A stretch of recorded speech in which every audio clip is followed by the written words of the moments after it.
Ang sakit sa isang nanay o magulang na nahihirapan ng kanilang anak. At dito nga't ang lalim na ng hininga niya, kaya't met ko ng bilisan at nagmadali upang magpa-check up ulit. At ngayon, nandito na kami sa Tribo Hospital. Tignan nyo naman, tamlay-tamlay ng aking baby princess.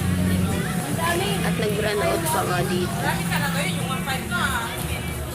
Wala yung dati natin na magkano yun? Ang pagkamalas-malas nga naman talaga, nag-run out pa.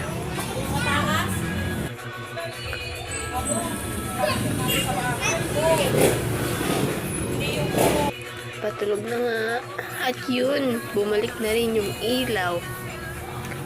At ang tagal-tagal nga nag-umpisa.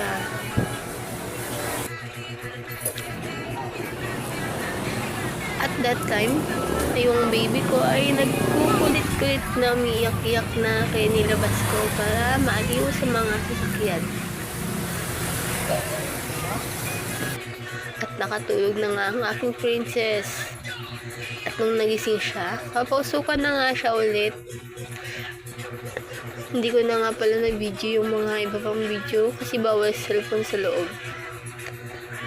Kaya ayun, kinitsuran ko na lang siya. Magulang, iingatan natin ang ating mga anak upang hindi sila magkasakit.